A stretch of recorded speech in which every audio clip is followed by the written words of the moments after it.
Good morning students. Next lesson 6 nuclear physics. So இந்த லெசனில் நம்ம என்னெல்லாம் பார்க்க போகிறோம்னு பார்த்தா units of radioactivity, discovery of radioactivity,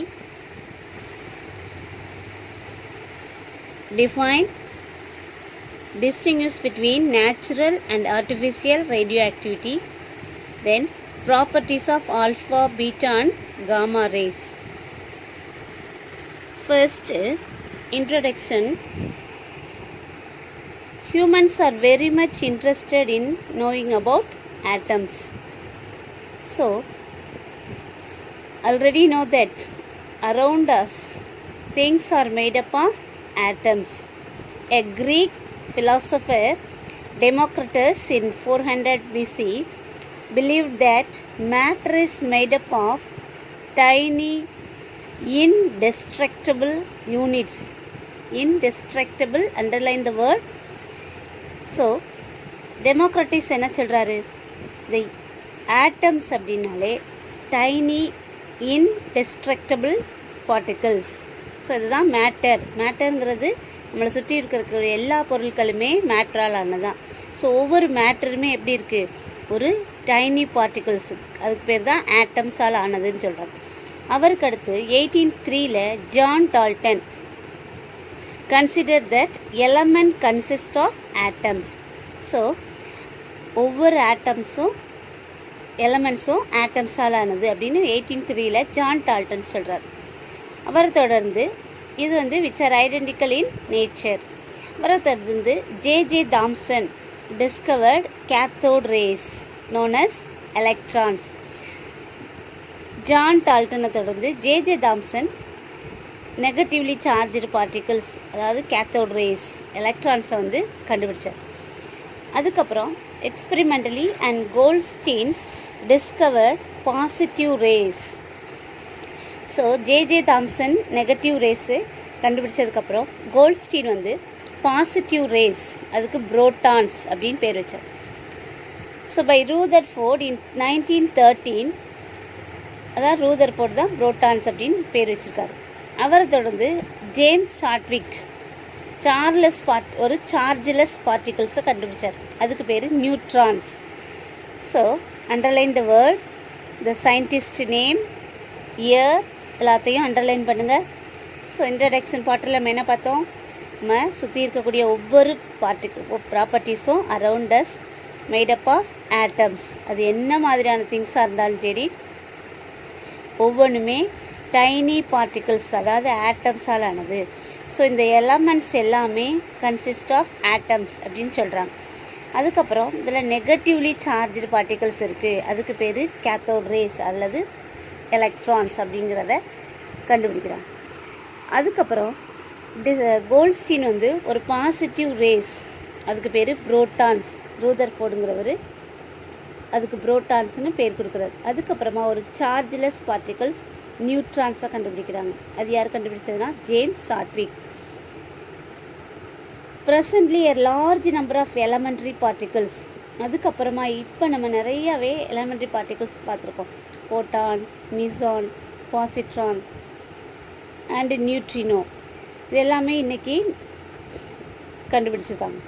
In 1911, the British scientist Ernest Rutherford explained that the mass of an atom is concentrated in its central part called nucleus.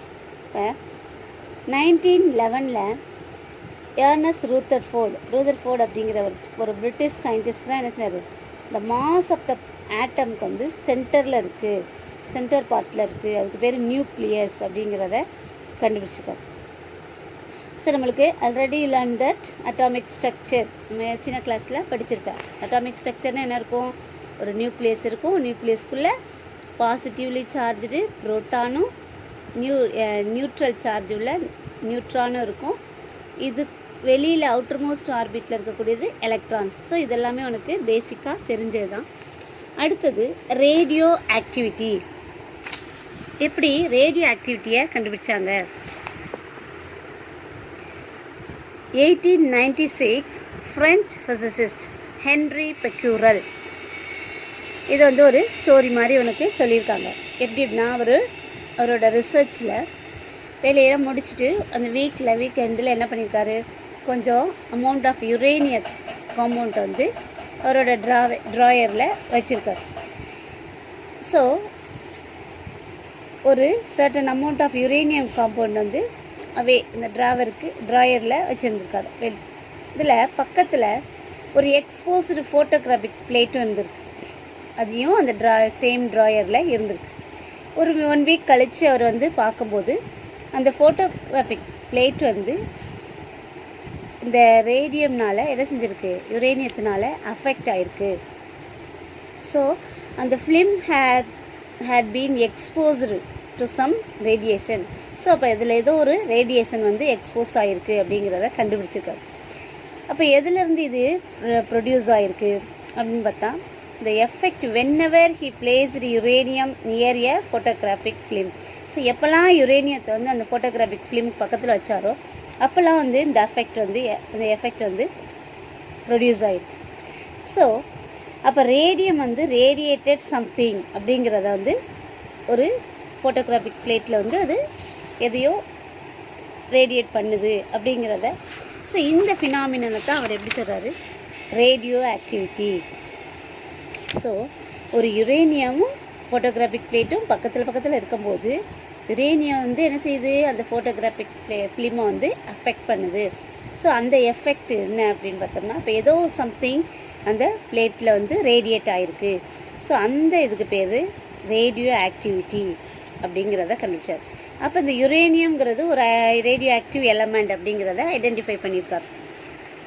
அதுக்கப்புறம் 2 years later Polish physicist Marie Curie and her husband Pierre Curie detected radioactivity in pitch blende, ஒரு tiny black substance. அதுவும் வந்து ஒரு radioactive element அப்படிங்கிறத கண்டுபிடிச்சாங்க. They were not surprised at the radioactivity of pitch blende, which is known as an ore of uranium. அப்போ இந்த pitch பிளான்ட்லேயும் அதே இது இருக்கும். அப்போ இது வந்து யுரேனியத்தோட ஒரு ஓராக இருக்கும் அப்படிங்கிறத அவங்க வந்து சர்ப்ரைஸ் பண்ணியிருக்காங்க. அவங்கள தொடர்ந்து அவங்க வந்து அதுக்கப்புறமா they discovered that the radiation was more intense from pure uranium. So அதை காட்டிலும் இது வந்து ரொம்ப பியூர் யுரேனியத்தை விட ரொம்பவே இன்டென்ஸ்டாக இருக்குது அப்படிங்கிறத கண்டுபிடிச்சாங்க. Also it was found that the pitchblende has less concentration of uranium. But அதுலேருந்து வரக்கூடிய கதிர்வீச்சு அது எப்படி இருந்துச்சு, யுரேனியத்தை விட லெஸ்ஸராக இருக்குது. They concluded that some other substances was present in pitch blende. After separating this new substance, they discovered that it had unknown chemical properties and it also emitted radiation spontaneously like uranium. So இந்த pitch blende நிறைய ஒரு unknown chemical properties இருக்குது அப்படிங்கிறத கண்டுபிடிச்சாங்க. அதுக்கப்புறம் அதில் emit ஆகக்கூடிய அந்த ரேடியேஷன் வந்து ஸ்பான்டேனியஸாக யுரேனியத்தை போலவே அதிகமாக வந்து எமிட் ஆகுது. ரேடியேஷன்ஸ் வந்து ஒரு ஸ்பான்டேனியஸாக எமிட் ஆகுது அப்படிங்கிறதையும் கண்டுபிடிச்சாங்க. ஸோ அதனால் அதுக்கு என்ன பேர் வச்சாங்க அப்படின்னா radium. Underline the word radium. So இந்த radioactive elements emit harmful radioactive radiations. So அதிலிருந்து வெளியேறின இந்த ரேடியோ ஆக்டிவ் ரேடியேஷன்ஸுக்கு பேர் alpha rays and or beta rays or gamma rays. So இந்த ரேடியோ ஆக்டிவ் எலமெண்ட்லேருந்து எமிட் ஆகக்கூடிய ஹார்ம்ஃபுல் ரேடியோ ஆக்டிவ் ரேடியேஷன். அப்போ இந்த ரேடியம்ங்கிற இந்த ரேடியோ ஆக்டிவ் எலமெண்ட் வந்து என்ன செஞ்சிருக்கு, ஹார்ம்ஃபுல் ரேடியோ ஆக்டிவ் ரேடியேஷன்ஸை வந்து வெளியிடுது. அது என்ன அப்படின்னா அது ஆல்ஃபா ரேஸை போலவோ காமா ரேஸை போலவோ பீட்டா ரேஸை போலவோ இருக்குது அப்படிங்கிறத கண்டுபிடிச்சோம். அடுத்தது definition of radioactivity. The nucleus of some elements is unstable. Such nuclei undergo nuclear decay and get converted into more stable nuclei. ஒரு அன்ஸ்டேபிளான நியூக்ளியஸ் ஒரு எலமெண்ட்டில் உள்ள சில எலமெண்ட்ஸ் வந்து அன்ஸ்டேபிளாக இருக்கும். சில எலமெண்ட்ஸோட நியூக்ளியஸ் வந்து எப்படி இருக்கும், அன்ஸ்டேபிளாக இருக்கும். அந்த மாதிரியான நியூக்ளியை எடுத்து ஒரு நியூக்ளியர் டீகேக்கு உட்படுத்தும் போது அது எப்படி மாறுது அப்படின்னா நல்ல ஸ்டேபிளான ஒரு நியூக்ளியாக மாறுது. ஸோ இந்த ரியாக்ஷன் நியூக்ளியர் ரியாக்ஷனுக்கு வந்து The nuclei emit certain harmful radiations and elementary particles. அப்போ இந்த நியூக்ளியர் ரியாக்ஷனில் எலமெண்ட்ரி பார்ட்டிகல்ஸும் கொஞ்சம் ஹார்ம்ஃபுல் ரேடியேஷன்ஸும் எமிட் ஆகுது. அப்போ இந்த phenomenon of nuclear decay of certain elements பேர் தான் என்ன சொல்கிறோம், with the emission of radiation. So இந்த மாதிரி ஒரு ஹார்ம்ஃபுல் ரேடியேஷனையும் அதில் வந்து உருவாகக்கூடிய இந்த இதுக்கு பேர் alpha, beta and gamma rays. So இந்த நியூக்ளியை emit certain harmful radiations and elementary particles. அப்போ இந்த நியூக்ளியர் ரியாக்ஷன் அப்போ இந்த நியூக்ளியை வந்து எமிட் ஆகக்கூடியது ஒரு ஹார்ம்ஃபுல் ரேடியேஷன்ஸும் and elementary பார்ட்டிகல்ஸும்.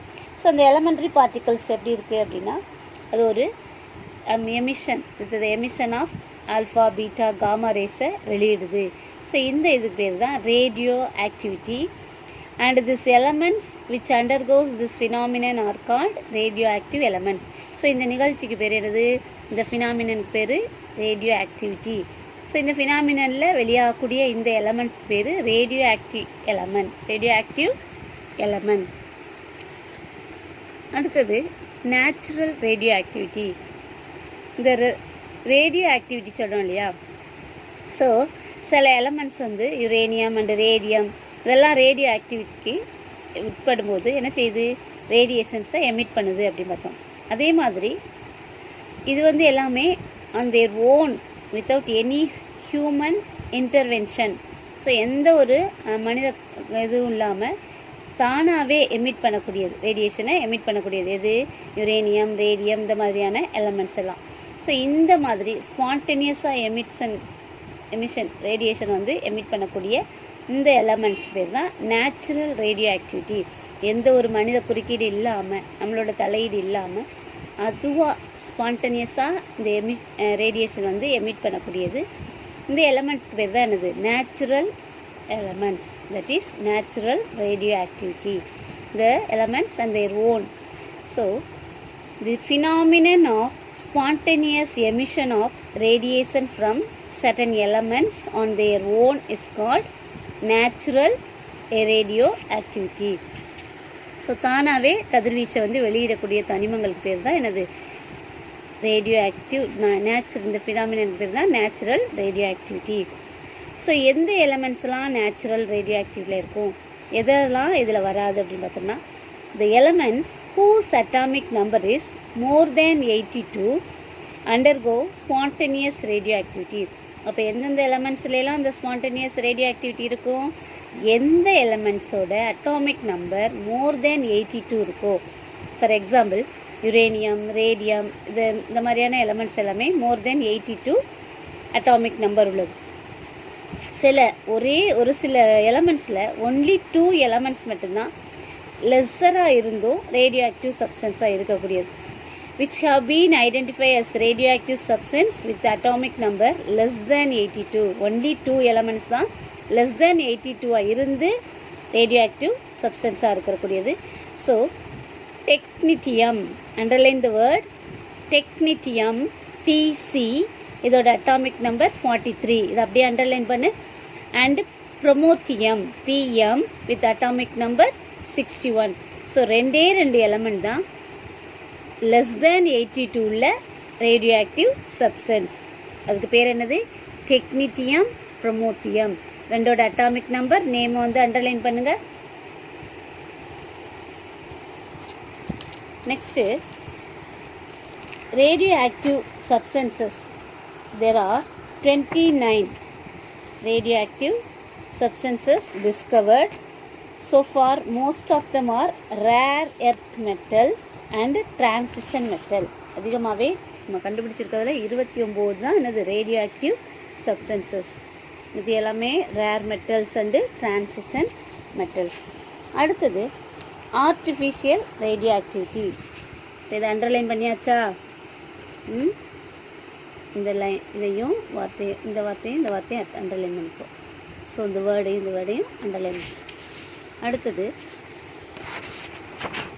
Artificial radio activity R induced radio activity. இப்போ நம்ம முதல்ல நேச்சுரல் ரேடியோ ஆக்டிவ் பார்த்தோம் இல்லையா, எந்த ஒரு ஹியூமன் இன்டென்ஸ் இல்லாமல் தானாகவே எமிட் பண்ணக்கூடிய எலமெண்ட்ஸ்க்கு பேர் நேச்சுரல் எலமெண்ட்ஸ்.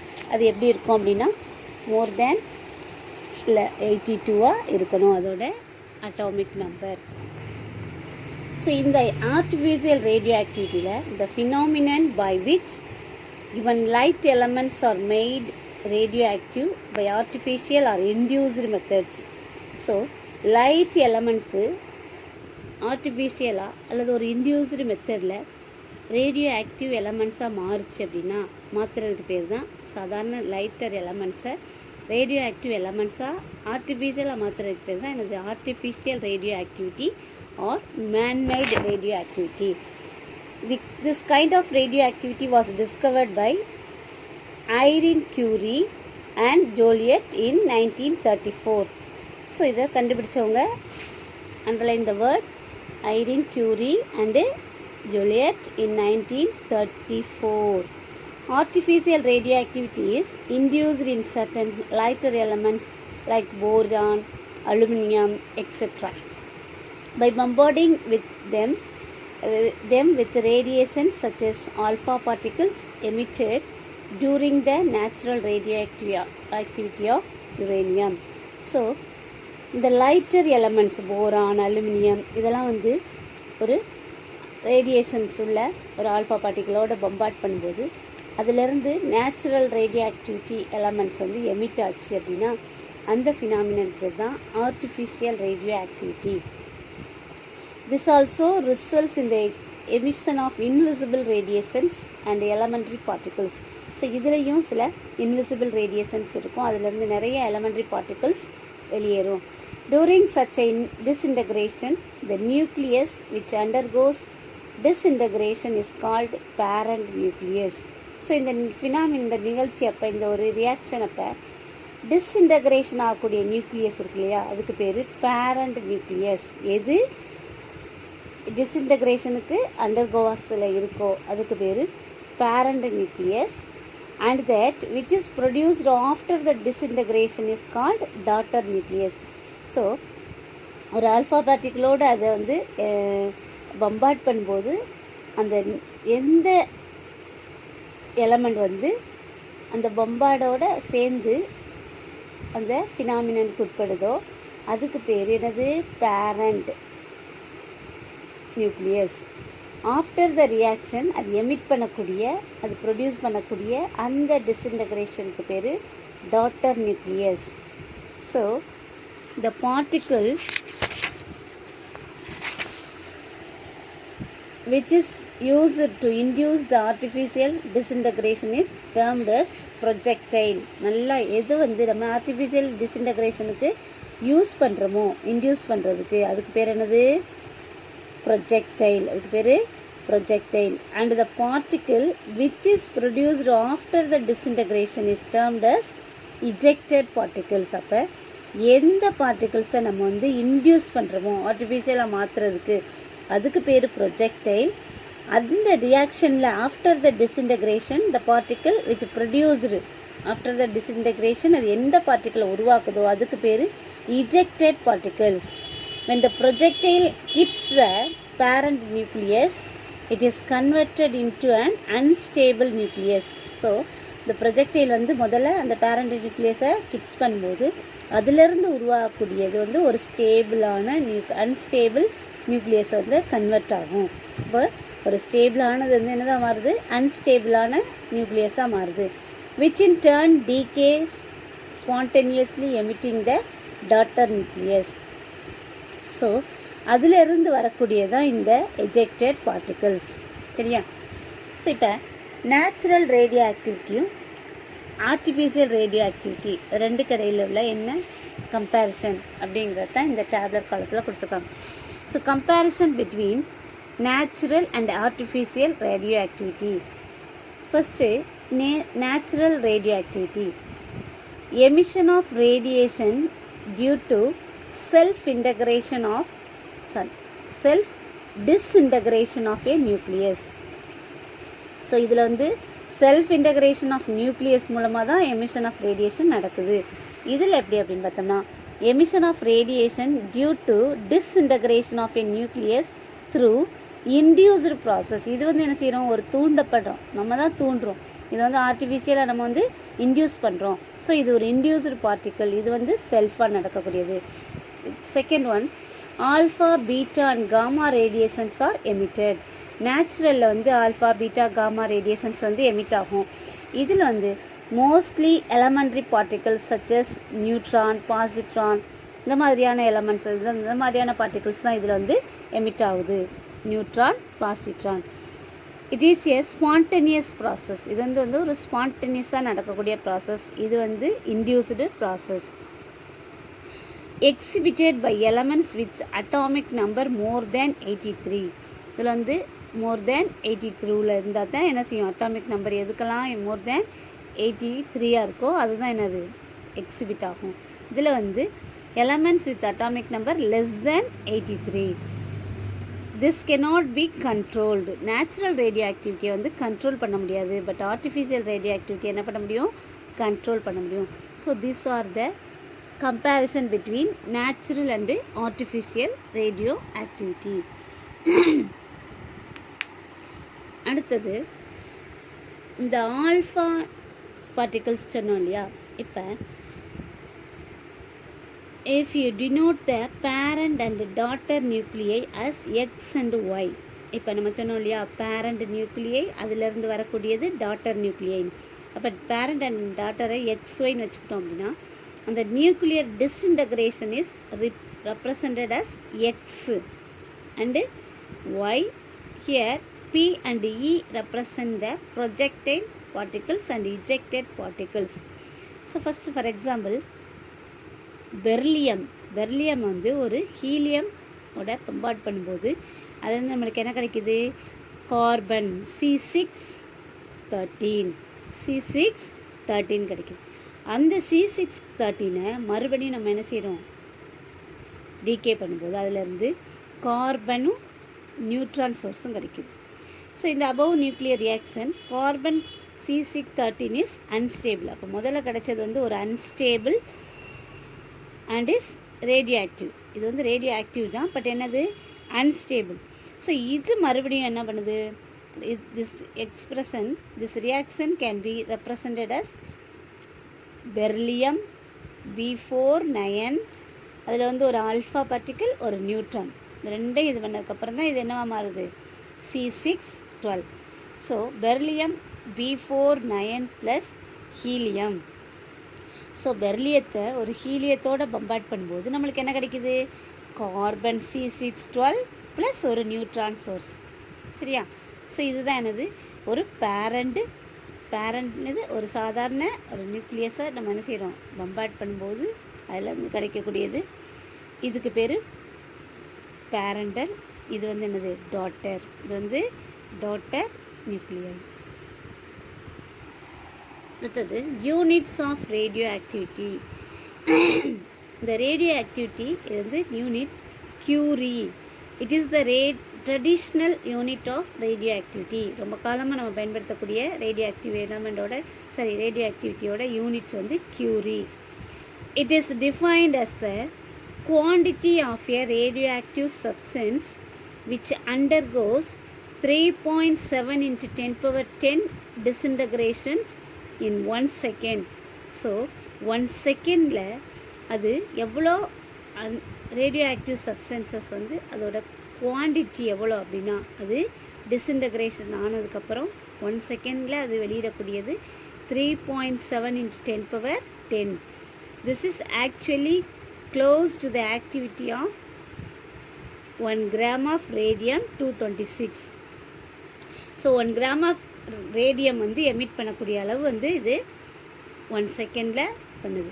ஸோ அதுக்கு பேர் தான் Curie. 1 gram of radium-226.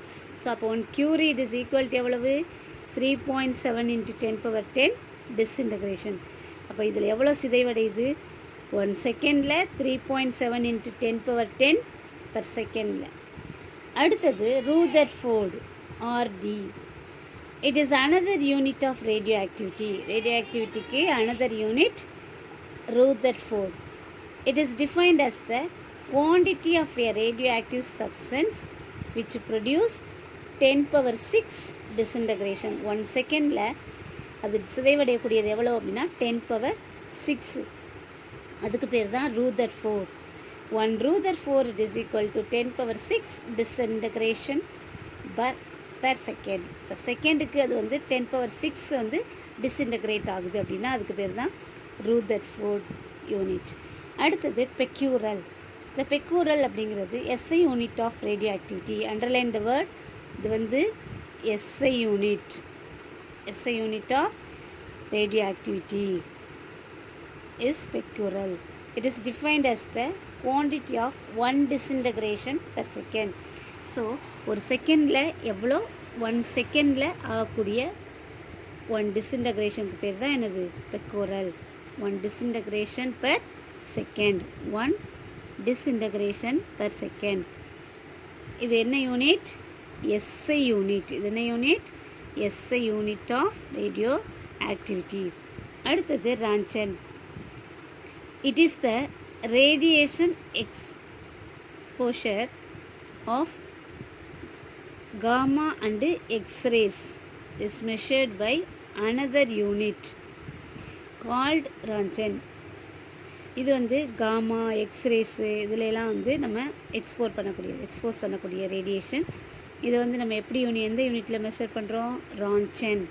1 ரான்சன் is defined as the quantity of radioactive substance which produces a charge of 2.58 into 10⁻⁻⁴ coulomb in 1 kilogram of air under standard conditions of pressure, temperature and humidity. So standard conditions of pressure, temperature, humidity இதெல்லாம் இருக்கும்போது 1 kilogram of airல அது வெளியிடக்கூடிய charges 2.58 into 10⁻⁻⁴ coulomb. So இதுக்கு பேர் தான் 1 roentgen. So radioactive substance வந்து produce பண்ணக்கூடிய அந்த charge 2.58 into 10⁻⁻⁴ coulomb 1 kilogram of ஏரில். இதில் என்ன கண்டிஷன்ஸ் இருக்கும்? எல்லா ஸ்டாண்டர்ட் கண்டிஷன்ஸும் ப்ரெஷர், டெம்பரேச்சர், ஹியூமிடிட்டி எல்லாம் இருக்கும்போது ஏரில் 1 கிலோகிராம் ஆஃப் ஏரில் அது ப்ரொடியூஸ் பண்ணக்கூடிய சார்ஜு 2.58 into 10⁻⁻⁴ கூலும். அதுக்கு பேர் தான் என்னது? ரான்சன். அடுத்தது alpha, beta and gamma rays. When a radioactive nucleus undergoes radioactivity, it emits harmful radiations. ஏற்கனவே படித்தது தான். ரேடியோ ஆக்டிவ் நியூக்ளியஸ் வந்து ரேடியோ ஆக்டிவிட்டிக்கு உட்படும்போது அது வந்து ஹார்ம்ஃபுல் ரேடியேஷன்ஸை வந்து எமிட் பண்ணுது. இந்த radiations are usually comprised of any of the 3 type of particles. இது வந்து நம்ம எப்படி 3 விதமான பார்ட்டிகிள்ஸாக தான் பார்க்குறோம். இந்த எமிஷன் ஹார்ம்ஃபுல் ரேடியேஷன்ஸை என்ன மாதிரியான பார்ட்டிகிள்ஸ் அப்படின்னு பார்த்தோம்னா alpha, beta and gamma. Alpha அதோட symbol, beta and gamma rays. Alpha, beta and gamma rays. Uranium named after the planet Uranus was discovered. Uranus பிளானட்டை கண்டுபிடிச்சதுக்கப்புறம் பை மார்டின் கிளாப்ரத் அப்படிங்கிறவர் ஒரு ஜெர்மன் கெமிசிஸ்ட் வந்து இந்த மினரலுக்கு பேர் கொடுத்துருக்காரு. பிட்ச் பிளண்ட் அப்படிங்கிற மினரலுக்கு தான் பேர் கொடுத்துருக்காரு. எதுக்கப்புறம் இந்த யுரேனியம் அப்படிங்கிற பேர் வந்து எதுக்கப்புறம் கொடுத்தாரு? யுரேனஸ்ங்கிற பிளானட்டை கண்டுபிடிச்சதுக்கப்புறம் பிட்ச் பிளான்ட்டுக்கு பேர் யுரேனியம் அப்படிங்கிறத கண்டுபிடிச்சார். ஒரு மினரல் பிட்ச் பிளான்ட்டுக்கு பேர். Properties of alpha, beta and gamma rays. நம்ம அடுத்து பார்க்க போகிறது ஆல்ஃபா, பீட்டா, காமா ரேஸோட ப்ராப்பர்ட்டிஸ். ஃபஸ்ட்டு இதெல்லாம் ஆல்ஃபானா என்ன, பீட்டானா என்ன, காமானா என்ன? Helium nucleus consisting of 2 protons and 2 neutrons. Alpha ரேஸில் ஹீலியம் எக்ஸாம்பிள் அது வந்து 2 protons அண்டு 2 neutrons இருக்கும். பீட்டாவில் வந்து they are electrons E-1 0. Basic elementary particles in all atoms, எல்லா ஆட்டம்ஸ்லையும் இருக்கக்கூடிய ஒரு நெகட்டிவ்லி சார்ஜ்டு பார்ட்டிகல்ஸ். அடுத்தது இந்த காமா ரேஸ் வந்து ஃபோட்டான்ஸால் ஆன ஒரு எலக்ட்ரோ மேக்னட்டிக் வேவ்ஸ், ஒரு electromagnetic waves consisting of photons. Charge முன்னே எப்படின்னு பார்த்தோம்னா இது பாசிட்டிவ்லி சார்ஜ்டு பார்ட்டிகல்ஸ், இது நெகட்டிவ்லி சார்ஜ்டு பார்ட்டிகல்ஸ், இது நியூட்ரல் பார்ட்டிகல்ஸ். அதாவது இதில் சார்ஜுங்கிறது 0, இதில் வந்து -e, இது +2e. Ionising power 100 times greater than beta rays and 10,000 times greater than gamma rays. இதோட அயனைசிங் பவர் பீட்டா அண்ட் காமாவை கம்பேர் பண்ணும்போது பீட்டாவோட 100 times கிரேட்டர், காமாவோட 10,000 times கிரேட்டர். கம்பேரட்டிவ்லி லோ, இதை கம்பேர் பண்ணையில் இது லோ. இதை விட அதிகமான பவர் வந்து வெரி லெஸ் அயனைசேஷன் பவர் வந்து காமாவுக்கு. பெனட்ரேட்டிங் பவர், அதோட ஊடுருவக்கூடிய தன்மை எப்படி இருக்கும்னா இதில் வந்து லோ, ஒரு சின்ன திக் பேப்பராலே என்ன செய்ய முடியும், தடுக்க முடியும். இதில் வந்து பெனட்ரேட்டிங் பவர் வந்து ஆல்ஃபா காட்டிலும் கிரேட்டராக இருக்கும். தின் மெட்டல் ஃபாயிலை கூட என்ன செஞ்சிடும், ஊடுருவி போயிடும். They have very high penetrating power. மற்ற ரெண்டையும் கம்பேர் பண்ணையில் பீட்டாவோட இது வந்து ஹையாக இருக்கும். They can penetrate through thick metal blocks, பெரிய பெரிய மெட்டல் பிளாக்ஸை கூட இது ஊடுருவிடும். ஸோ இப்போ அயனைசிங் பவரை இது வந்து பெனட்ரேட்டிங் பவரில் எது கிரேட்டர், காமா. அடுத்தது effect of electric and magnetic field. Electric and magnetic field இந்த 3 ரேஸ்லையும் எப்படி இருக்கும் அப்படின்னு பார்த்தோம்னா deflected by both the fields, ரெண்டுலேயுமே என்ன செய்யும், இது டிஃப்ளெக்ட் ஆகும். Accordance with the Fleming's left hand ரூலை பேஸ் பண்ணி இதில் வந்து deflected by both the fields. But the direction of டிஃப்ளெக்ஷனுங்கிறது எதுக்கு ஆப்போசிட்டாக இருக்கும்னா ஆல்ஃபா ரேஸ் போகக்கூடிய டைரக்ஷனுக்கு ஆப்போசிட்டில் இருக்கும். இதுவும் ஃப்ளமிங்ஸ் லெஃப்ட் ஹேண்ட் ரூலை பேஸ் பண்ணுது. இது வந்து ரெண்டு ஃபீல்டையுமே டிஃப்ளெக்ட் பண்ணாது. அடுத்தது ஸ்பீட் அப்படின்னு பார்த்தோம்னா லைட்டோட ஸ்பீடில் 1/10 to 1/20 டைம்ஸ் இதோட ஸ்பீடு இருக்கும். இதோட ஸ்பீடு வந்து go up to 9/10 times the speed of light. இது வந்து வித் த ஸ்பீட் ஆஃப் லைட்டில் தான் போகும். இது ரெண்டும் 1/10 ஆர் 1/20 டைம்ஸ் வந்து ஸ்பீட் ஆஃப் லைட் இருக்கும். இது வந்து 9/10 times speed of light. So these are the properties of alpha, beta and gamma rays. அடுத்தது radioactive displacement law. So இந்த லாவை இது பண்ணி தான் நம்ம என்ன செய்ய போகிறோம், அடுத்ததெல்லாம் பார்க்க போகிறோம். 1913 Soddy and Fajan framed the displacement laws governing the daughter nucleus produced during an alpha and beta decay. So 1913 இந்த சயின்டிஸ்ட் என்ன கண்டுபிடிச்சிருக்காங்க, டாட்டர் நியூக்ளியஸ் வந்து ப்ரொடியூஸ் ஆகுது எப்போ அப்படின்னா ஆல்ஃபா அண்ட் பீட்டா டிகே. அப்போ ஆல்ஃபா பீட்டா இந்த டிகேயில் ஒரு டாட்டர் நியூக்ளியஸ் வந்து ப்ரொடியூஸ் ஆகுது அப்படிங்கிறத கண்டுபிடிச்சாங்க. When a radioactive element emits an alpha particles, a daughter nucleus is formed whose mass number is less by 4 units and the atomic number is less by 2 units. So இந்த radioactive element emit பண்ணக்கூடிய அந்த ஒரு alpha particle emit ஆகும்போது ஒரு daughter nucleus form ஆகுது இல்லையா, அதோட mass number less than 4 units ஆகும். அதோட அட்டாமிக் நம்பர் லெஸ் தென் 2 ஆகும், லெஸ் பை 2 ஆகும். அப்போ அந்த டாட்டர் நியூக்ளியஸ் வந்து ஃபார்ம் ஆகக்கூடிய டாட்டர் நியூக்ளியஸோட mass number less by 4 units and atomic number less by 2 units than the mass number and atomic number of parent nucleus. அப்போ ஒரு radioactive elements alpha பார்ட்டிகிளோட bombard பண்ணி அதிலிருந்து டாட்டர் நியூக்ளியஸ் ப்ரொடியூஸ் ஆகுது இல்லையா, அந்த டாட்டர் நியூக்ளியஸோட mass number less than 4 units and atomic number less than 2 யூனிட்ஸாக இருக்கும். எதோட, பேரண்ட் நியூக்ளியர்லேருந்து. பேரண்ட் நியூக்ளியஸோட மாஸ் நம்பர் அண்ட் அட்டாமிக் நம்பர்லேருந்து 4 units and less than 2 units இருக்கும். எது அப்படின்னா அந்த டாட்டர் நியூக்ளியஸோடது. when a radioactive element emits a beta particles, இதுதான் முக்கியம்.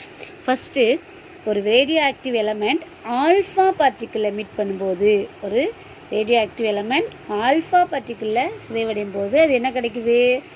அதோட மாஸ் நம்பர், பேரண்ட் நியூக்ளியஸோட மாஸ் நம்பர்லேருந்து 4ம் அட்டாமிக் நம்பர்லேருந்து 2ம் லெஸ் ஆகி அந்த டாட்டர் நியூக்ளியை ப்ரொடியூஸ் ஆகுது.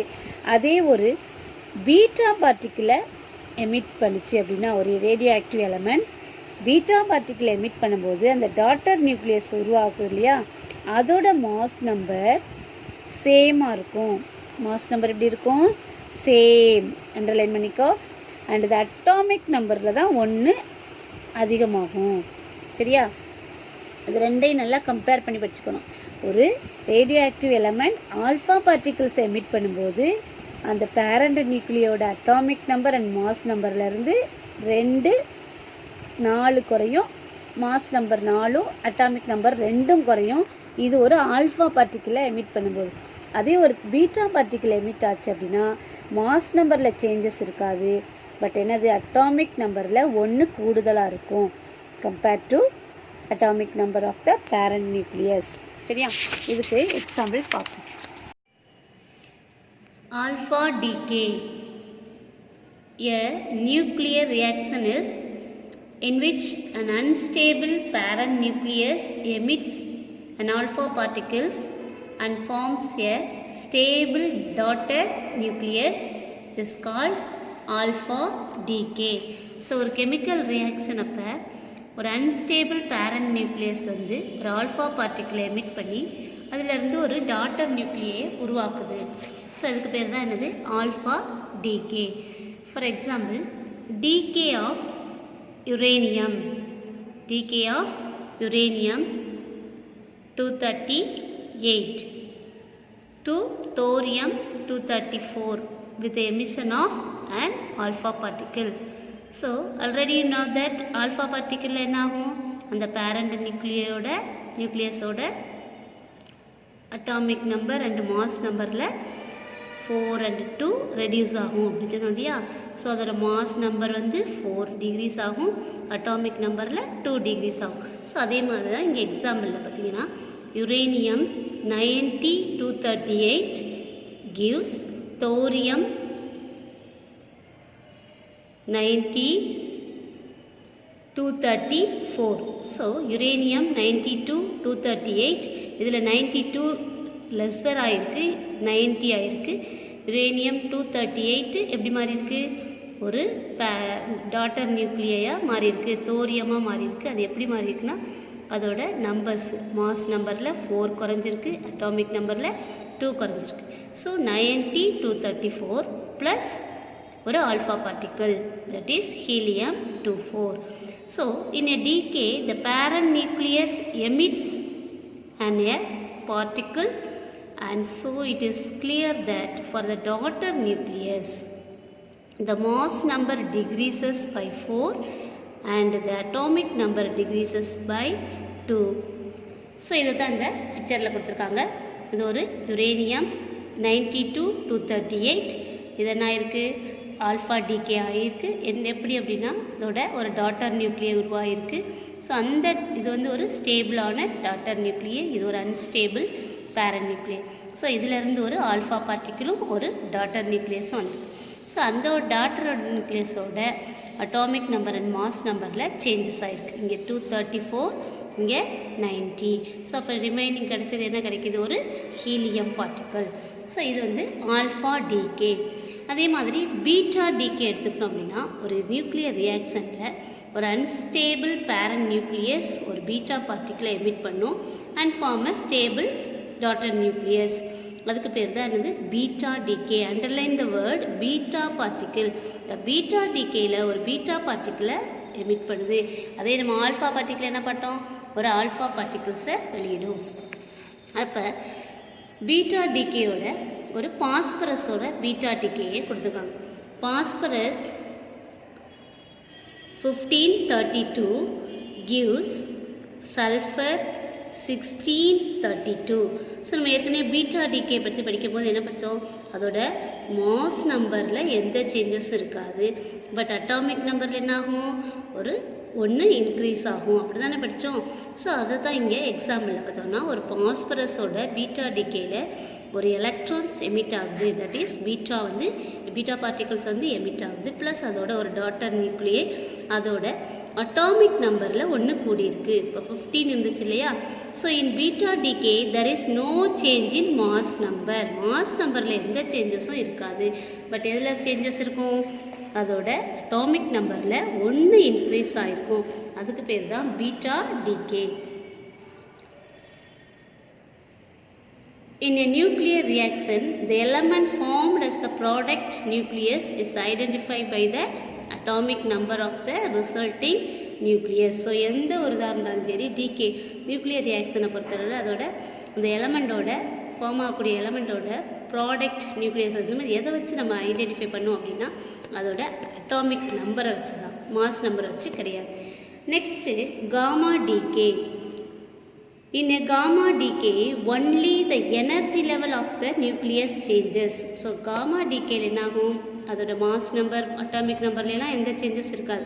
அதோட எனர்ஜி லெவலில் மட்டும்தான் எப்படி இருக்கும், சேஞ்சஸ் இருக்கும். The atomic number and mass number of the radioactive nucleus remains same. So அதுதான் gamma decay. Next, nuclear fission. Nuclear fission. In 1939, German scientists Otto Hahn and Strassmann discovered that when a uranium nucleus is bombarded with a neutron, it breaks up into 2 smaller nuclei of comparable mass along with the emission of a few neutrons and energy. So இது என்ன, அணுக்கரு பிளவு. So ஒரு ஹெவியான ஒரு ஆட்டம் என்ன செய்யுது, உடைஞ்சு 2 நியூக்ளியஸ் உள்ள ஒரு ஆட்டமாக மாறுது. கம்பேரபிள் மாஸ் உள்ள ஒரு நியூக்ளியாக மாறுது, ஒரு ஸ்மாலர் நியூக்ளியாக மாறுது. ப்ளஸ் அதோட ஃபியூ நியூட்ரான்ஸும் சம் எனர்ஜியும் கிடைக்குது. So this process of breaking means splitting up of heavier nucleus into 2 smaller nuclei with the release of larger amount of energy and a few neutrons is called nuclear fission. ஃபிஷன்னாலே என்ன அர்த்தம், பிளவு, உடையிறதுன்னு அர்த்தம். So அந்த மாதிரி split ஆகி ஒரு heavier nucleus split ஆகி 2 நியூக்ளியஸாக மாறி அதோட சம் நியூட்ரான் சோர்ஸையும் எனர்ஜியையும் கொடுக்கறதுக்கு பேர் தான் என்னது, நியூக்ளியர் ஃபிஷன். ஸோ இதில் யுரேனியத்தோட நியூக்ளியர் ஃபிஷனை பார்க்க போகிறோம். Nuclear fission of a uranium nucleus. Uranium 235. இந்த யுரேனியம் 235ஓட ஒரு நியூட்ரான் சோர்ஸை பம்பார்ட் பண்ணும்போது அதிலேருந்து பேரியம், கிரிப்டான் அப்படிங்கிற 2 சேம் மாஸ், கம்பேரபிள் மாஸ் உள்ள நியூக்ளியை கிடைக்குது. அதோட சம் நியூட்ரான்ஸ் 3 நியூட்ரான்ஸ் கிடைக்குது, ப்ளஸ் சம் எனர்ஜி கிடைக்குது. So the average energy released in each fission process, ஒவ்வொரு ஃபிஷன் ப்ராசஸ் அப்பையும் வெளியாகக்கூடிய அந்த எனர்ஜி லெவல் எவ்வளோ அப்படின்னு பார்த்தோம்னா 3.2 × 10⁻11 ஜூல். அண்டர்லைன் தி வேர்ட் 3.2 × 10⁻11 ஜூல். ஸோ அதுதான் இங்கே பிக்சரில் கொடுத்துருக்காங்க. இது ஒரு ஹெவியர் மாஸ் உள்ள ஒரு நியூக்ளியஸ். இது என்ன செய்யணும், இப்போது இது ஒரு யுரேனியம். இந்த யுரேனியத்தில் ஒரு நியூட்ரான் சோர்ஸோடு பம்பார்ட் பண்ணும்போது அதிலேருந்து 3 நியூட்ரான்ஸ் ப்ளஸ் அதோட என்ன கிடைக்குது, 2 கம்பேரபிள் மாஸ் உள்ள ஒரு எலமெண்ட்ஸ் கிடைக்குது. ஸோ இதில் barium, krypton plus 3 neutron source கிடைக்குது. இதை உங்களுக்கு டயக்ராமில் கொடுத்துருக்காங்க. Fissionable materials. ஸோ எதெல்லாம் ஃபிஷனபிள் மெட்டீரியல்ஸ் அப்படின்னு பார்த்தோம்னா, fissionable material is a radioactive element. இது ஒரு radioactive element which undergoes fission in a sustained manner when it absorbs a neutron. ஸோ இது ஒரு ஃபிஷன் மெட்டீரியல் அப்படின்னா என்ன செய்யும், அது எவ்வளோ அமௌண்ட் ஆஃப் நியூட்ரான்ஸ் இருந்தாலும் அதை என்ன செஞ்சிடும், அப்சர்வ் பண்ணும். ஸோ அதுதான் எனது ஃபிஷன் ரியாக்ஷன். அப்போ எப்போல்லாம் ஃபிஷன் ரியாக்ஷன் நடக்குதோ அப்போ இந்த ரேடியோ ஆக்டிவ் எலமெண்ட் என்ன செய்யும், அந்த நியூட்ரான் சோர்ஸை அப்சர்வ் பண்ணும். ஸோ அதனால தான் இதுக்கு பேர் fissile material. Fissile material, underline the word. So for example uranium 235 plutonium, uranium 235, plutonium 239 and 241. All isotopes of uranium do not undergo nuclear fission. So எல்லா யுரேனியம் ஐசோடோப்ஸும் என்ன செய்யாது, ஃபிஷன் மெட்டீரியலாக இருக்காது, நியூக்ளியர் ஃபிஷனில் ஈடுபடாது. They absorb a neutron source இல்லையா. ஃபார் எக்ஸாம்பிள், நேச்சுரலாக யுரேனியம் வந்து எப்படி கிடைக்குது அப்படின்னா 99.28% of uranium 92-238 and 0.72% of uranium 92-235. Of this டூவில் யுரேனியம் 238 வந்து does not undergo fission. ஸோ இயற்கையில் கிடைக்கக்கூடிய இந்த யுரேனியத்தில் 2 இருக்குது. இப்போ 99% கிடைக்கக்கூடிய இந்த யுரேனியம் 238-92 இருக்கு இல்லையா, இது வந்து ஃபிஷனில் வந்து அதிகமாக ஈடுபடாது. whereas uranium 235 undergoes fission, hence uranium 238 is a 235 is a fissionable material and uranium 238 is non-fissionable material. So whereas uranium 235ங்கிறது அந்த ஃபிஷனில் அண்டர்கோஸ் ஆகிறதுனால, அது ஈடுபடுறதுனால அதுக்கு பேர் என்னது, fissionable material. uranium 238 is non-fissionable. There are some radioactive elements which can be converted into fissionable material. They are called fertile material. சில radioactive elements வந்து fissionable மெட்டீரியலாக convert பண்ணணும். ஸோ அந்த மாதிரி கன்வெர்ட் ஆகக்கூடிய அந்த மெட்டீரியல்ஸ் எப்படி சொல்கிறோம், fertile materials. For example, uranium 238, thorium 232, plutonium 240, இதெல்லாமே என்ன மெட்டீரியல், fertile material. ஏன் அப்படின்னா என்னது, கன்வெர்ட் ஆகுது, ஃபிஷனபிள் மெட்டீரியலாக கன்வெர்ட் பண்ணுறோம். ஸோ அதனால் இதுக்கு பேர் என்னது, fertile material. Next chain reaction. uranium nucleus 235 when bombarded with a neutron undergoes fission producing 3 neutrons. These 3 neutrons in turn can cause fission in 3 other uranium nuclei present in the sample, thus producing 9 neutrons. These 9 neutrons in turn may produce 27 neutrons and so on. This is known as chain reaction. A chain reaction is a self-propagating process in which the number of neutrons goes on multiplying rapidly, almost in a geometrical progression. For example, இப்போ chain reaction எடுத்துக்கிட்டோம் அப்படின்னா இது என்னது, ஒரு தொடர் வினையாக நடந்துகிட்டே இருக்கும். இப்போ ஃபார் எக்ஸாம்பிள் இந்த பிக்சரில் பார்த்தோம் அப்படின்னா இது ஒரு யுரேனியம். ஃபஸ்ட்டு இது ஒரு நியூட்ரான் சோர்ஸோடு பம்பார்ட் பண்ணும்போது அதுலேருந்து என்ன கிடைக்குது, 3 நியூட்ரான்ஸ் கிடைக்கும், 2 எலமெண்ட்ஸ் கிடைக்கும், சேம் மாஸ் கம்பேரபிள் மாசஸ் உள்ள 2 கிடைக்கும் சொன்னோம் இல்லையா. ஸோ அப்போ ஃபஸ்ட்டு இந்த செயின் ரியாக்ஷனில் ஒரு யுரேனியம் நியூக்ளியஸ் வந்து ஒரு நியூட்ரான் சோர்ஸோடு பம்பார்ட் பண்ணும்போது அதிலிருந்து அது ஃபிஷன் ரியாக்ஷன் மூலமாக என்ன செய்யுது, 3 நியூட்ரான்ஸை ப்ரொடியூஸ் பண்ணும். மறுபடியும் அந்த 3 நியூட்ரான்ஸ் வந்து யுரேனியத்தோட ரியாக்ட் பண்ணி 9 நியூட்ரான்ஸை ரிலீஸ் பண்ணும். அந்த 9 நியூட்ரான்ஸும் அதே யுரேனியத்தோட கம்பேர் பண்ணி என்ன செய்யுது, மறுபடியும் 27 நியூட்ரான்ஸை ரிலீஸ் பண்ணும். ஸோ இது போய்கிட்டே இருக்கும். அப்போ இந்த ரியாக்ஷனுக்கு பேர் தான் என்னது, செயின் ரியாக்ஷன். இது வந்து ஒரு கண்டினியூஸாக போயிட்டே அடுத்தடுத்து மறுபடியும் அந்த நியூட்ரான் சோர்ஸ் வெளியில் வர இந்த யுரேனியத்தோட ரியாக்ட் பண்ணி என்ன செய்யும், நிறையா நியூட்ரான்ஸ் வந்து ரிலீஸ் பண்ணும். ஸோ இந்த ப்ராசஸ்க்கு பேர் தான் என்னது, செயின் ரியாக்ஷன். ஸோ இந்த செயின் ரியாக்ஷன் அப்படிங்கிறது ஒரு செல்ஃப் ப்ராபகேட்டிங் ப்ராசஸ். ஸோ அதனால் நம்பர் ஆஃப் நியூட்ரான்ஸ் வந்து என்ன செய்யும், அப்படியே மல்டிபிள் ஆகிட்டே இருக்கும் ரேபிட்லியாக. ஸோ இதில் 2 kinds ஆஃப் செயின் ரியாக்ஷன்ஸ் வந்து பாசிபிள். என்ன அப்படின்னு பார்த்தோம்னா, controlled chain reaction, uncontrolled chain reaction. இந்த செயின் ரியாக்ஷன்ஸ்லேயே 2 இருக்குது. அதில் controlled chain reactions and uncontrolled chain reaction. இந்த கண்ட்ரோல் செயின் ரியாக்ஷனில் number of neutrons release is maintain to be 1. இதில் என்ன அப்படின்னா, அதில் ப்ரொடியூஸ் ஆகக்கூடிய நியூட்ரான்ஸ் வந்து மெயின்டைன் பண்ணக்கூடிய லெவலில் இருக்கும். This is achieved by absorbing the extra neutrons with the neutron absorber. So இதில் என்ன இந்த கண்ட்ரோல் செயின் ரியாக்ஷனில் என்ன வருது அப்படின்னா, இந்த neutrons number of neutrons release ஆகுது இல்லையா, அதை வந்து நம்ம மெயின்டைன் பண்ண முடியும். எப்படி மெயின்டைன் பண்ண முடியும் அப்படின்னா, அது அப்சார்பிங் நியூட்ரான் அப்சார்பர் மூலமாக எக்ஸ்ட்ரா நியூட்ரான்ஸ் எல்லாத்தையும் என்ன செஞ்சிடும், அந்த அப்சார்பர் வந்து அப்படியே அப்சர்வ் பண்ணிக்கும். So this is achieved by absorbing by extra neutrons with the neutron absorber. Levelling only one neutron to produce further fission. அப்போ என்ன ஆகும், தேவையில்லாத மற்ற நியூட்ரான்ஸ் எல்லாம் அப்சர்வ் பண்ணிவிட்டு அடுத்தடுத்த ரியாக்ஷனில் ஈடுபடுறதுக்கு only one source neutron source மட்டும் என்ன செய்யும், ஃபர்தராக அடுத்த ஃபிஷனில் ஈடுபடும். thus the reaction is sustained in a controlled manner. அப்போ நம்ம வந்து அதை என்ன செய்யும், கட்டுப்படுத்த முடியும். ஸோ இந்த ரியாக்ஷனை நம்மளால் என்ன செய்ய முடியும், கட்டுப்படுத்த முடியும். the energy released due to a controlled chain reaction can be utilized for constructing purpose. அப்போ அதிலிருந்து நம்ம கட்டுப்படுத்த முடிய தேவையில்லாத நியூட்ரான்ஸை அப்சர்வ் மூலமாக நம்ம அப்சர்வ் பண்ணுறது மூலமாக என்ன செய்யும், நம்மளுக்கு அதிலேருந்து கிடைக்கக்கூடிய எனர்ஜியை யூஸ்ஃபுல்லான பர்பஸ்க்கு நம்ம பயன்படுத்திக்கலாம். நம்மளுக்கு தேவையான கன்ஸ்ட்ரக்டிவ் பர்பஸ்க்கு நம்ம யூட்டிலைஸ் பண்ணிக்கலாம். So control chain reaction is used in a nuclear reactor. So இந்த நியூக்ளியர் ரியாக்டர் நம்ம வந்து அடுத்து படிப்போம். ஸோ இந்த nuclear reactor produce energy in a sustained and control manner. So இந்த கண்ட்ரோல் ரியாக்ஷன் மூலமாக கிடைக்கக்கூடிய எனர்ஜியை நம்ம நியூக்ளியர் ரியாக்டர்ஸில் பயன்படுத்துகிறோம். ஏன்னா நியூக்ளியர் ரியாக்டருங்கிறது என்னது, எனர்ஜியை ப்ரொடியூஸ் பண்ணக்கூடிய ஒரு கண்ட்ரோல்டு மேனரில் ப்ரொடியூஸ் பண்ணக்கூடிய ஒரு ப்ராசஸ். அடுத்தது uncontrolled chain reaction. In the uncontrolled chain reaction, the number of neutrons multiplies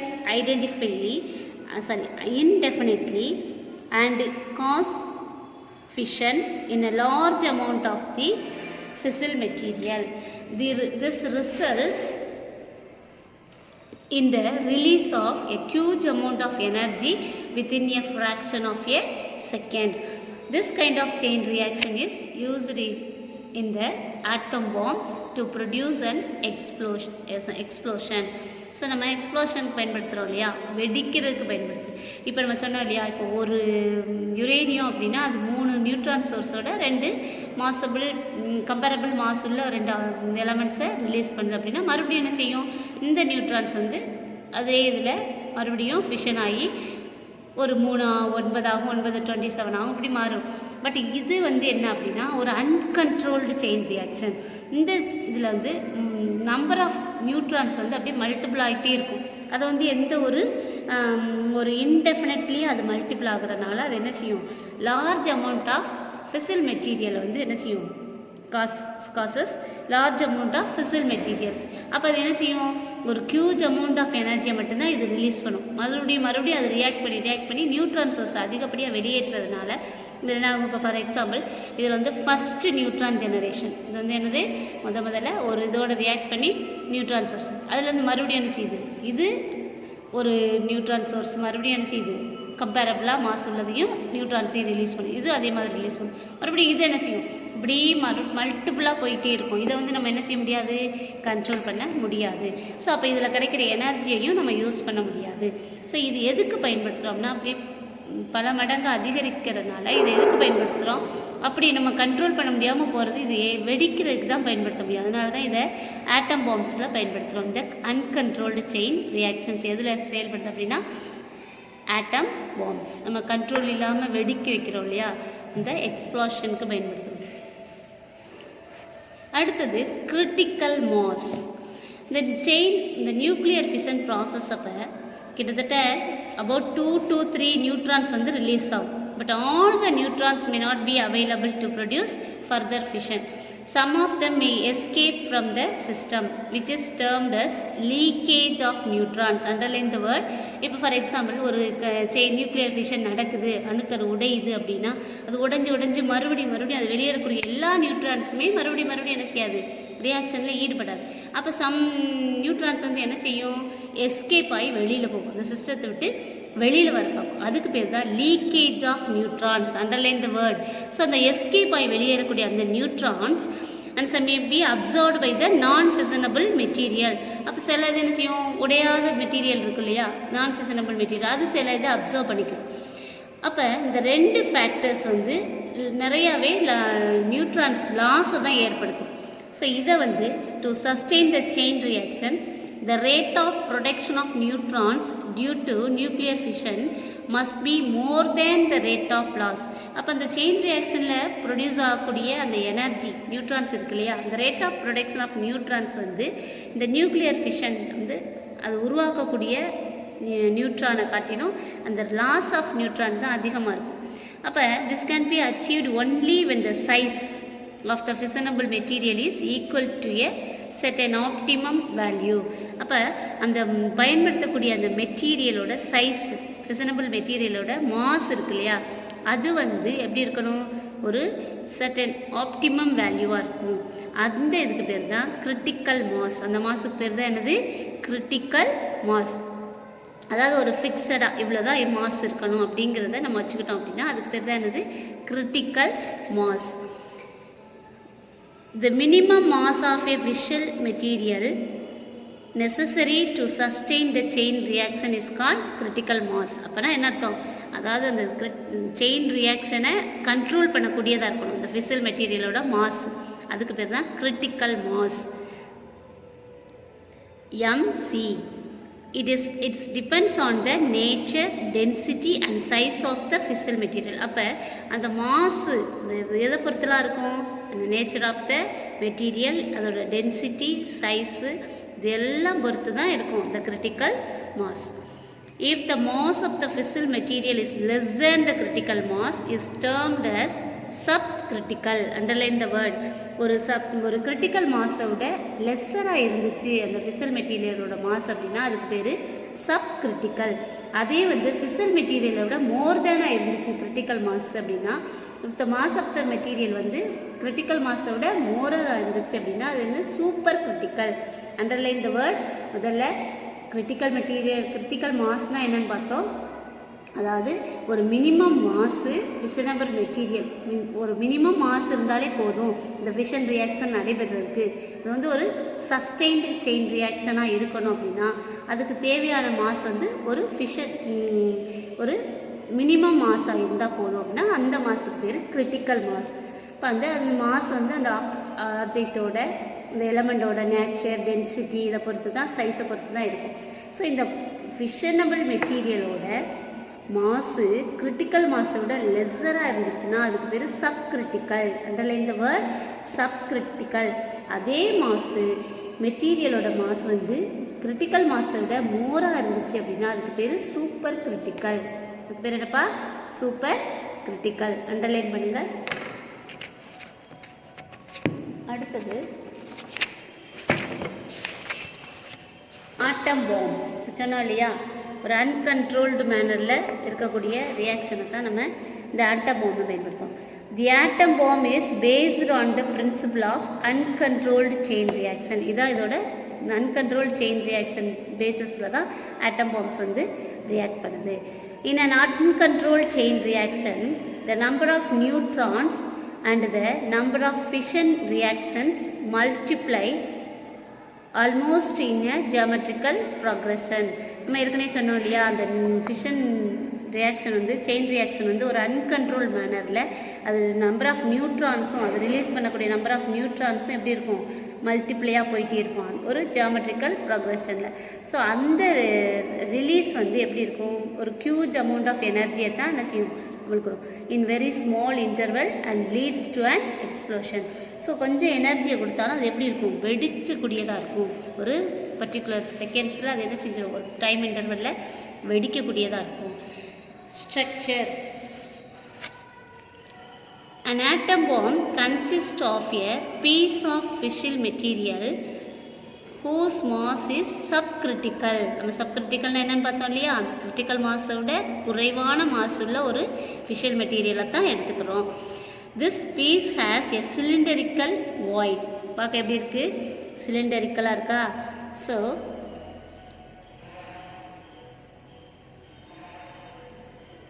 it has a cylindrical fissile material which can fit into this void and the mass is also subcritical.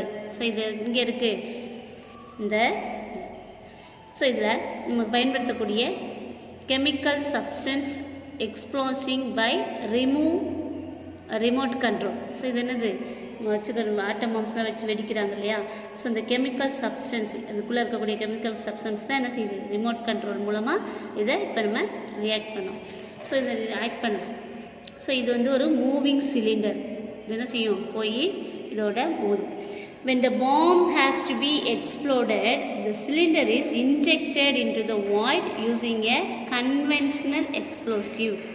So நல்ல வெடிக்கக்கூடிய கெமிக்கல்ஸை வந்து என்ன செய்கிறோம், இதில் வைக்கிறோம்.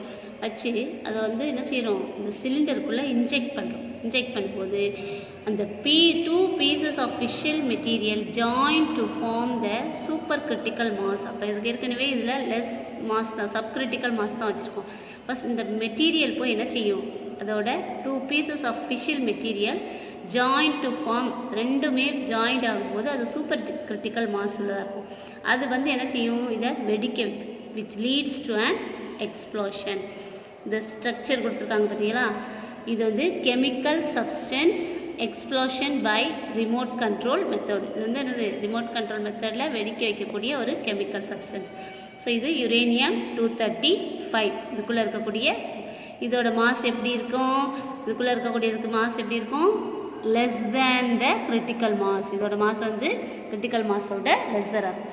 இப்போ during the explosion tremendous amount of energy in the form of heat. இப்போ இந்த source போய் இதில் பட்டு இதோட வந்து இதோட ரியாக்ட் பண்ணும்போது வெடித்து செதறது இல்லையா, அப்போ enormous amount of tremendous amount of energy வந்து ஹீட்டாக வெளியேறும். Heat, light and radiation is released. அதாவது பாம்பு வெடிக்கும்போது பார்த்துருக்கோம்னா அப்படியே என்ன செய்யும், அதுலேருந்து புகை, ஹீட்டு, நெருப்பு, அப்படியே ரொம்ப ரேடியேஷன்ஸ்லாம் அப்படியே பக்கத்தில் நிற்க முடியாது, அவ்வளோ அளவுக்கு என்ன செய்யும், நல்லா இருக்கும். A region of very high temperature and pressure is formed in a fraction of a second along with the emission of hazardous radiations. So அந்த மாதிரி வெடிக்கும்போது என்ன செய்யும், அதுலேருந்து வெளியிடக்கூடிய ஹை ப்ரெஷர் அண்ட் டெம்பரேச்சரில் அதுலேருந்து வெடித்து செதறும்போது enormous amount of heat energy, அதுக்கப்புறம் அதுலேருந்து வரக்கூடிய radiations, gamma rays, which adversely affect the living creatures. பக்கத்தில் யார் இருந்தாலும் என்ன செஞ்சிடும், தூக்கி அடித்து கொண்டு போயிடும். This type of atom bombs were exploded in 1945 at Hiroshima and Nagasaki in Japan during the World War II. So இந்த மாதிரியான வெடிகுண்டை தான், இந்த அணுகுண்டை தான் என்ன செஞ்சுருக்காங்க, ஹிரோஷிமா நாகசாகியில் பயன்படுத்தியிருக்காங்க செகண்ட் வேர்ல்டு வார் அப்போ. ஸோ அதோட எஃபெக்ட் வந்து இன்றைக்குமே அங்கே பிறக்கக்கூடிய குழந்தைங்களை வந்து பாதிக்குதுன்னு கேள்விப்பட்டிருக்கோம். ஸோ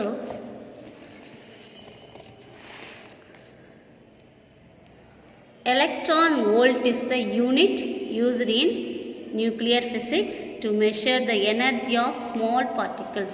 So small particles ஓட எனர்ஜியை மெஷர் பண்ணுறதுக்கு நியூக்ளியர் ஃபிசிக்ஸில் பயன்படுத்தக்கூடிய ஒரு யூனிட் தான் electron volt, EV. It is nothing but the energy of one electron when it is accelerated using an electric potential of 1 volt. So 1 electron volt is equal to another 1.602 into 10 power minus 19 joule. Energy of 1 electron வந்து accelerate பண்ணக்கு use பண்ணக்கூடியதான் இந்த எலக்ட்ரானோட potential. அப்போ 1 million electron volt it is equal to 1 mega electron volt. Sorry, 1 mega MeV mega electron volt. But it is equal to 10 power 6 electron volt. ஒரு electron வோல்ட்டோட value இவ்வளோ அப்படின்னா 10 power 6 electron volt is equal to 1 mega electron volt. The energy released in a nuclear fission process is about 200 mega electron volt. இப்போ ஒரு nuclear fission அப்போ வெளியேறக்கூடிய அந்த energy level, energy இருக்கு இல்லையா, அதோட அளவு எவ்வளோ அப்படின்னு பார்த்தோம்னா 200 mega electron volt. Thank you students.